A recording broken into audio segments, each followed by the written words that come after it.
నామస్మరణ యొక్క ప్రాముఖ్యాన్ని తెలియజేస్తూ వారు ఇక్కడ ఈ ప్రాంతంలోనే కాదు చుట్టుముట్టు ఉండేటువంటి అనేకములైనటువంటి జిల్లాలలో కూడా నామస్మరణ ఖ్యాతిని తెలియజేస్తూ ప్రతి వారిని నామస్మరణ చేయమని బోధించారు. ఆ విధంగా మనము ఎన్ని చేసినప్పటికీ కూడా స్నానము, జపము, సంధ్య ఇవన్నీ చేయవలసినవే.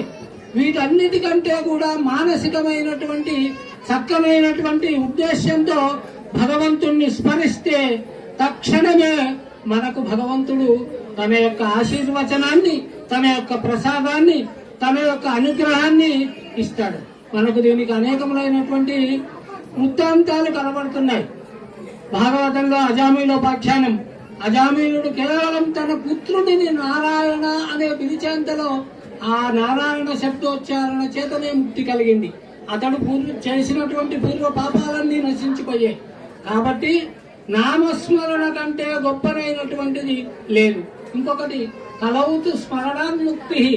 4 యుగాలలో 4 రకములైనటువంటి యజ్ఞదాన తప కర్మలు చెప్పి కేవలం కలియుగములో మన యొక్క మనస్తత్వాన్ని భగవంతుడు గ్రహించాడు. కాబట్టి వీళ్ళు చాలా అలసులు, అల్పమైనటువంటి శక్తి సంపన్నులు, గొప్పనైనటువంటి యజ్ఞ యాగాది తపకర్మలను ఆచరించలేరు. కాబట్టి వీళ్లకు సులభంగా ముక్తి కలగడానికి మార్గాన్ని నామస్మరణ అని చెప్పారు. ఇలాంటి నామస్మరణము చేయడము ప్రతి వ్యక్తి యొక్క కర్తవ్యం. ఇకపోతే ఈ రామాలయంలో పూర్వం నుంచి కూడా అనేక సార్లు హరే రామ మంత్ర జపము, హరే రామ మంత్ర స్మరణము, శతకోటి హరే రామ మంత్ర జప పూర్తి కూడా ఈ క్షేత్రము ద్వారా చేయబడి ఆ తర్వాతనే రామనామ క్షేత్రం అనే పేరుతో ప్రసిద్ధి చెందింది. ఇకపోతే ప్రస్తుతము మన ఈ రామాలయం నుండి సప్తాక్షరి లేఖనము రాయాలి అనే ఒక సంకల్పం చేశాం. సప్తాక్షరి అంటే శ్రీరామ రామ రామ. ఈ 7 అక్షరాల కలిగినటువంటి జపాన్ని మంత్రాన్ని 7 కోట్లు రాయాలనే సంకల్పం చేసి పుస్తకాలు కూడా ముద్రించబడ్డాయి. కొంతమంది మాత్రమే రాశారు, ఇంకా చాలా పుస్తకాలు ఉన్నాయి.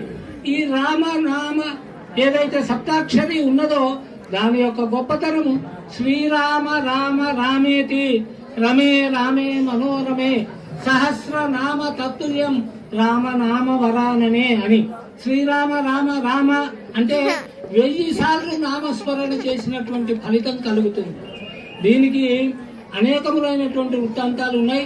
శ్రీరామ రామ నామం ఈ 7 అక్షరాలలో 1000 సార్లు చేసిన జపం ఫలితం ఎలా కలుగుతుందంటే, వర్ణమాలలో రా అనే అక్షరము 2వ అక్షరముగా, ఎర్రలవలలో రా అనేటువంటిది 2వ, మా అనేటువంటిది వర్గలో 5వ అంటే 5, 2. ఈ 2 ఇంటూ 5 కలిస్తే 10 అయ్యాయి. మళ్ళీ ఒకసారి రామ అంటే 10 అయింది.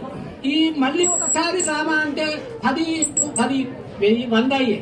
మళ్ళీ శ్రీరామాన్ని మళ్ళొకసారి అంటే 100 ఇంటూ 10 1000 అయింది. ఈ విధంగా శ్రీరామ రామ రామ అంటే 1000 సార్లు చేసినటువంటి ఫలితం కలుగుతుంది. ఇంకొకటి స్మరణ చేయడం ఎంత ముఖ్యమో వ్రాయడం అంతకంటే ముఖ్యమైనటువంటిది. ఉర్దూలో అంటే హిందీలో ఒక సామెత ఉన్నది, సౌ బక్నా ఏక్ లిఖనా అని. 100 సార్లు నోటి నుంచి అంటే ఎంత ఫలితమో ఒక్కసారి రాస్తే అంత ఫలితం. కాబట్టి ఇక్కడ పుస్తకాలు తయారుగా ఉన్నాయి.